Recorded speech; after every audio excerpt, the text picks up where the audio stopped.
Salut à tous. Aujourd'hui, on va étudier la convergence des séries de Bertrand. Les séries de Bertrand, c'est un cas bien particulier de série. C'est l'ensemble des séries de la forme somme des n puissance alpha, ln2b, ln2n puissance bêta. Euh, on va étudier ces séries-là et regarder des conditions sur alpha et bêta euh, qui font que ça converge ou que ça diverge. Pour ce faire, on va procéder par cas. Euh, Le premier cas, c'est alpha plus grand que 1. Et dans ce cas-là, on va montrer que, indépendamment de bêta, cette série-là converge. Pour ça, on va poser gamma égale alpha plus 1 sur 2. Et on va considérer la limite quand n tend vers plus l'infini de 1 sur n puissance alpha ln de n puissance bêta, donc la série dont on étudie la convergence, divisé par 1 sur n puissance gamma. Ça fait n puissance gamma moins alpha au numérateur, divisé par ln de n puissance bêta. Euh, Gamma, on sait que c'est plus grand que 1. Ça va nous aider pour la suite. Donc ça fait n puissance euh, gamma moins alpha. Gamma il est plus petit que alpha. On divise par un truc qui tend vers plus l'infini, donc on a deux trucs qui tendent chacun vers 0. Donc la limite qu'on recherche, c'est 0 ici. Donc ça veut dire que 1 sur ln de n puissance bêta n puissance alpha, c'est un petit taux de 1 sur n puissance gamma. Et donc ça, c'est une série convergente. Ça va nous impliquer que si alpha est supérieur à 1, la série converge. Parce que on va utiliser le théorème de comparaison des séries à terme positif pour dire que vu que cette série-là converge et que celle-là, ben, elle est négligeable devant une série convergente, celle-là est aussi une série convergente. Maintenant, on va faire le cas symétrique, donc celui où alpha est plus petit que 1. On va faire la même chose, on va poser gamma égale 1 plus alpha sur 2, qui cette fois est plus petit que 1. Et on va considérer la limite quand n tend vers plus l'infini de la même chose, c'est-à-dire 1 sur n puissance alpha ln de n puissance bêta sur 1 sur n puissance gamma, ce qui fait n puissance gamma moins alpha sur ln de n puissance bêta. Et donc toujours, il ne faut pas que j'oublie d'écrire limite. Et ce truc-là, ça tend vers l'infini. Ce truc-là, ça tend. D'ailleurs, bêta, selon le signe de bêta, on ne sait pas trop vers quoi ça tend. Euh, mais en fait, ce qu'on va savoir, euh, c'est que le ln, à n'importe quelle puissance, en fait, il est négligeable devant du n. Donc en fait, vu que ce truc-là est vers l'infini, bah, ce truc, en tout, tend vers l'infini.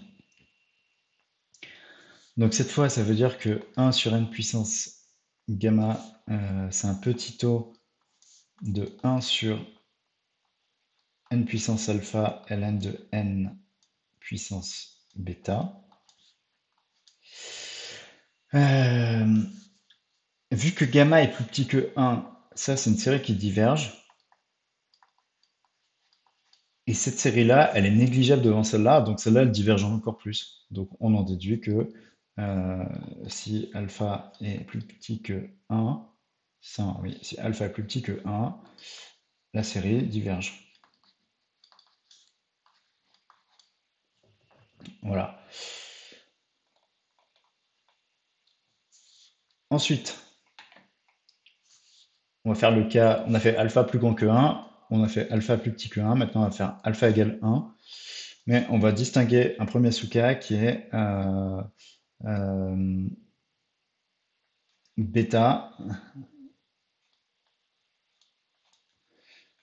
différent de 1. Dans ce cas-là, on va poser la suite un égale 1 sur n ln de n puissance bêta.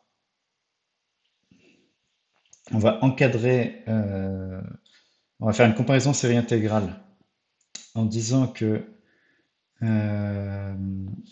l'intégrale de 2 à n-1 de f de t dt, je vais définir f bientôt, est plus petite que la somme de n égale 2 à grand N de un. Et donc là, ça va plutôt être ça, qui est lui-même plus petit que l'intégrale de 2 à n de f de t dt. Ah oui, non, d'accord, c'est ça, c'est de 2. C'est plutôt dans ce sens-là, parce que la fonction, elle est décroissante, mais plus u2 ici. Et d'ailleurs, il faut bien faire attention, vu que le terme n égale 1, il est nul, il faut bien démarrer la somme à 2. Et donc, ce que j'ai posé pour f, en fait, c'est assez naturel. C'est 1 sur x ln de x puissance bêta. Donc en fait, vu que c'est une fonction qui va être décroissante, on va avoir ces inégalités-là. Maintenant, si on calcule l'intégrale de 2 à n de f de t dt, c'est égal à l'intégrale de 2 à n de 1 sur t ln de t puissance bêta dt. J'ai plus la place, donc je vais prendre une nouvelle feuille. Donc j'ai dit que c'était l'intégrale de 2 à n de 1 sur t ln puissance bêta de t dt. Et ce truc-là, en fait, il y a une primitive directement parce que c'est du u prime, u puissance moins bêta. Euh, du coup, en fait, ça, c'est du ln de t puissance moins bêta plus 1, donc 1 moins bêta, et fois le coefficient, donc sur 1 moins bêta. C'est pour ça que j'ai fait le cas où bêta était différent de 1. Ça, je l'ai entre 2 et n. Et ça fait 1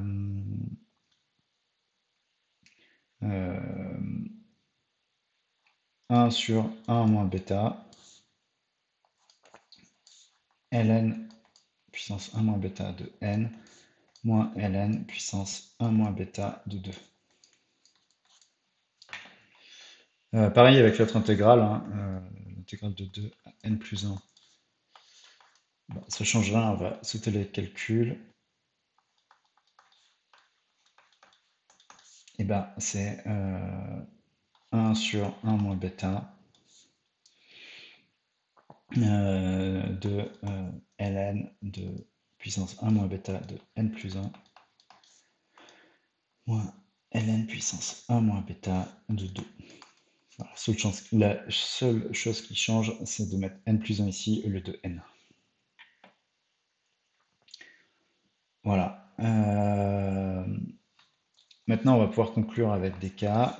Si bêta est plus grand que 1, bah, cette quantité-là, en fait, elle tend vers l'infini, hein.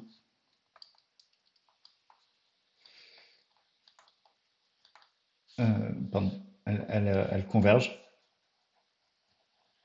Parce que du coup, bêta plus grand que 1 moins bêta, c'est négatif. Donc en fait, ça va nous donner une série convergente. Et si bêta est plus petit que 1, pour le coup, cette puissance-là est positive, et donc la série diverge. Donc maintenant, on a fait alpha quelconque. Euh, Dans alpha égale 1, on a fait bêta différent de 1. Donc maintenant, on fait alpha égale 1 et bêta égale 1. Et donc là, c'est pareil. On va poser un égale 1 sur n ln de n. On va avoir le même encadrement que juste avant. on va poser f de t égale 1 sur t ln de t, qui, vous allez le voir, s'intègre aussi.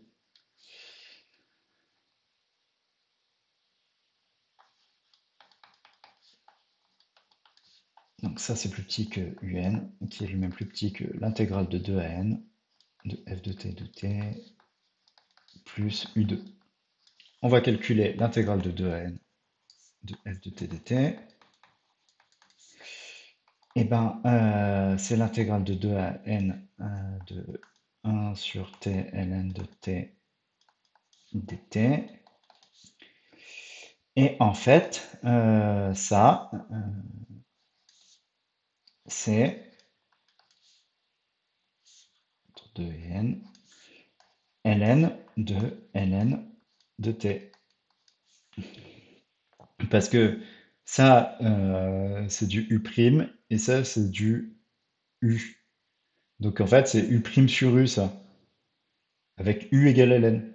Donc on a du ln de u, et le u, c'est ln, donc ln de t. Ce qui vaut ln de n moins ln de 2. De même, l'intégrale de 2 à n plus 1 de f de t dt, c'est égal à ln de n plus 1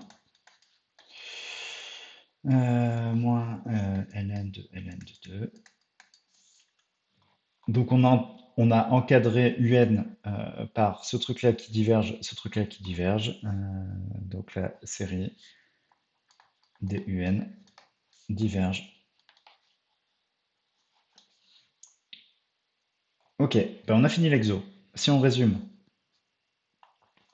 si alpha plus grand que 1 ou alpha égale 1 et bêta plus grand que 1, la série diverge.